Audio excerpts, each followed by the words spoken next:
नमस्कार दोस्तों, स्वागत है आपका अपने YouTube चैनल इंस्पायर ब्लूम पर। आज हम आपको देश की पहली महिला शिक्षक और समाज सुधारक सावित्रीबाई फुले की जीवनी सुनाएंगे। तो आइए शुरू करते हैं। देश की पहली महिला शिक्षक सावित्रीबाई फुले की जीवनी।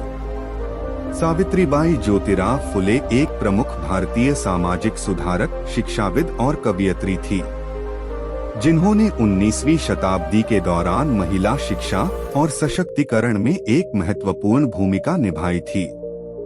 उन्हें उस समय की कुछ साक्षर महिलाओं में गिना जाता है। सावित्रीबाई को पुणे में अपने पति ज्योतिराव फुले के साथ भिड़वाड़ा में स्कूल स्थापित करने के लिए श्रेय दिया जाता है। उन्होंने बाल विवाह के प्रति शिक्षित करने और उन्मूलन करने, सती प्रथा के खिलाफ प्रचार करने और विधवा पुनर्विवाह के लिए वकालत करने के लिए बहुत मेहनत की। महाराष्ट्र के सामाजिक सुधार आंदोलन का एक प्रमुख व्यक्तित्व और उन्हें B.R. अम्बेडकर, अन्नाभाऊ साठे की पसंद के साथ दलित मंगल जाति का प्रतीक माना जाता है। उन्होंने अस्पृश्यता के खिलाफ अभियान चलाया और जाति व लिंग आधारित भेदभाव को समाप्त करने में सक्रिय रूप से काम किया। सावित्रीबाई का जन्म 3 जनवरी 1831 को नायगांव, वर्तमान में सातारा जिले में कृषि परिवार में हुआ था। इनके पिता का नाम खंडोजी नेवसे पाटिल और माता का नाम लक्ष्मी था। वे परिवार की सबसे बड़ी बेटी थी। उन दिनों की लड़कियों का जल्दी ही विवाह कर दिया जाता था, इसलिए प्रचलित रीति रिवाजों के बाद 9 वर्षीय सावित्रीबाई की शादी 1840 में 12 वर्षीय ज्योतिराव फुले से साथ हुई। ज्योतिराव एक विचारक, लेखक, सामाजिक कार्यकर्ता और जाति विरोधी सामाजिक सुधारक थे। उन्हें महाराष्ट्र के सामाजिक सुधार आंदोलन के प्रमुख आंदोलनकारियों में गिना जाता है। सावित्रीबाई की शिक्षा उनकी शादी के बाद शुरू हुई। यह उनके पति ही थे जिसने सावित्रीबाई को सीखने और लिखने के लिए प्रोत्साहित किया। उन्होंने एक सामान्य स्कूल से तीसरी और चौथी की परीक्षा पास की, जिसके बाद उन्होंने अहमदनगर में मिस फरार इंस्टीट्यूशन में प्रशिक्षण लिया। ज्योतिराव अपने सभी सामाजिक प्रयासों में सावित्रीबाई के पक्ष में दृढ़ता से खड़े रहते थे। उन्हें उस समय पूना में लड़कियों के लिए पहला स्वदेशी स्कूल 1848 में ज्योतिराव और सावित्रीबाई के द्वारा शुरू किया गया था, परंतु इनके इस कदम के लिए परिवार और समुदाय के लोगों दोनों का समाज द्वारा बहिष्कार कर दिया गया था। लेकिन फुले दंपति को एक दोस्त उस्मान शेख और उनकी बहन फातिमा शेख ने आश्रय दिया था, जिन्होंने स्कूल शुरू करने के लिए अपने परिसर में फुले को स्थान भी दिया था। सावित्रीबाई स्कूल की पहली शिक्षिका थी।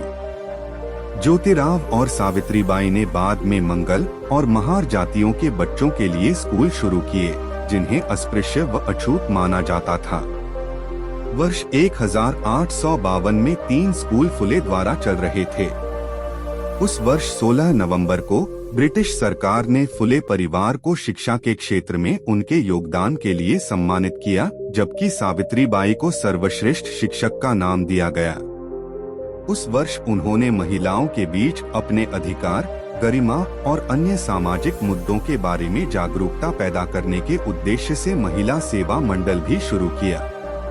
वह विधवाओं के बाल मुंडवाने के मौजूदा परंपरा का विरोध करने के लिए मुंबई और पुणे में नाई की हड़ताल आयोजित करने में सफल रही थीं। फुले द्वारा संचालित सभी 3 स्कूलों को 1858 तक बंद कर दिया गया था। इसके कई कारण थे, जिसमें 1857 के भारतीय विद्रोह के बाद स्कूल प्रबंधन समिति से ज्योतिराव के इस्तीफा और समाज द्वारा पीड़ित समुदायों के लोगों को भी शिक्षित करने का आरोप फुले दंपति पर लगा। एक वर्ष बाद सावित्रीबाई ने 18 स्कूल खोले और विभिन्न जातियों के बच्चों को पढ़ाया। सावित्रीबाई और फातिमा शेख ने महिलाओं और साथ ही अन्य लोगों को कमजोर जातियों को पढ़ाना शुरू किया। इसे कई लोगों द्वारा अच्छी तरह से नहीं लिया गया था, विशेष रूप से पुणे की ऊपरी जाति, जो दलित शिक्षा के खिलाफ थे।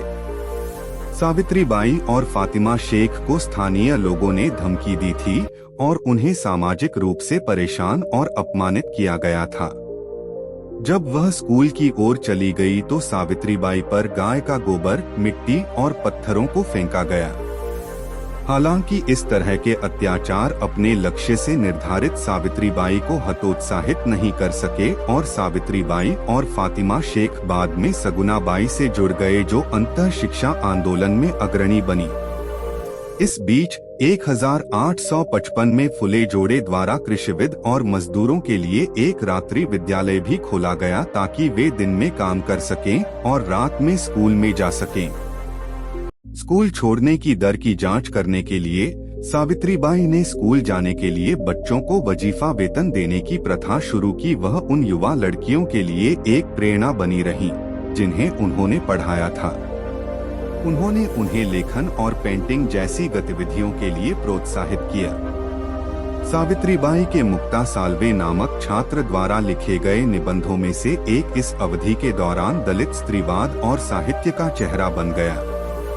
उन्होंने शिक्षा के महत्व पर माता पिता के बीच जागरूकता पैदा करने के लिए नियमित अंतराल पर अभिभावक शिक्षक बैठकें आयोजित की ताकि वे अपने बच्चों को नियमित रूप से स्कूल भेजें।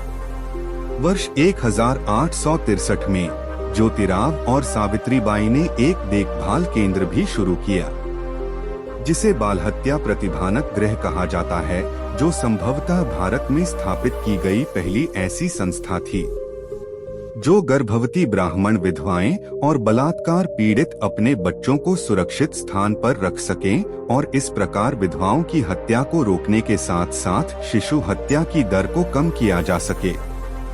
1874 में ज्योतिराव और सावित्रीबाई काशीबाई नामक एक ब्राह्मण विधवा से एक बच्चा गोद लिया और इस प्रकार समाज के प्रगतिशील लोगों को एक मजबूत संदेश प्रस्तुत किया।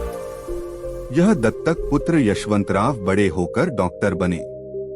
ज्योतिराव ने विधवा पुनर्विवाह की वकालत की। सावित्रीबाई ने बाल विवाह और सती प्रथा जैसी सामाजिक बुराइयों के खिलाफ अथक प्रयास किया। दो सबसे संवेदनशील सामाजिक मुद्दे जो धीरे धीरे महिलाओं के अस्तित्व को कमजोर कर रहे थे।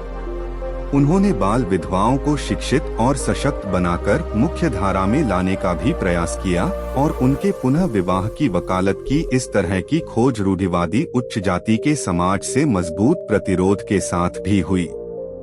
सावित्रीबाई ने छुआछूत और जाति प्रथा के उन्मूलन में अपने पति के साथ मिलकर काम किया, जो निचली जातियों के लोगों के लिए समान अधिकारों को प्राप्त करने और हिंदू पारिवारिक जीवन में सुधार के लिए काम किया। दंपति ने एक युग के दौरान अछूतों के लिए अपने घर में एक कुआं खोला, जब एक अछूत की छाया को अशुद्ध माना जाता था और लोग प्यासे अछूतों को पानी की पेशकश करने के लिए अनिच्छुक थे। सावित्रीबाई के दत्तक पुत्र यशवंतराव ने एक डॉक्टर के रूप में लोगों की सेवा करना शुरू किया। जब 1897 में बुलेसोनिक प्लेग महामारी ने नालसपोरा और महाराष्ट्र के आसपास के इलाके को बुरी तरह प्रभावित किया, तो साहसी सावित्रीबाई और यशवंतराव ने बीमारी से संक्रमित रोगियों का इलाज करने के लिए पुणे के बाहरी इलाके में एक क्लिनिक खोला। वह इस महामारी से पीड़ितों को क्लिनिक में ले आती, जहां उनका बेटा उन रोगियों का इलाज करता था। रोगियों की सेवा करते हुए वह खुद भी इस बीमारी की चपेट में आ गई। 10 मार्च 1897 को सावित्रीबाई का निधन हो गया। समाज की सदियों पुरानी बुराइयों पर अंकुश लगाने और उसके द्वारा छोड़ी गई अच्छी सुधारों की समृद्ध विरासत में सावित्रीबाई का अथक प्रयास पीढ़ियों को प्रेरित करता है। 1983 में पुणे सिटी कॉरपोरेशन द्वारा उनके सम्मान में एक स्मारक बनाया गया था। इंडिया पोस्ट ने 10 मार्च 1998 को उनके सम्मान में एक डाक टिकट जारी किया था। 2015 में पुणे विश्वविद्यालय का नाम बदलकर उनके नाम पर सावित्रीबाई फुले पुणे विश्वविद्यालय कर दिया गया था। सावित्रीबाई फुले पुरस्कार महाराष्ट्र में महिला समाज सुधारकों को प्रदान किया जाता है। थैंक यू दोस्तों। Have a nice day.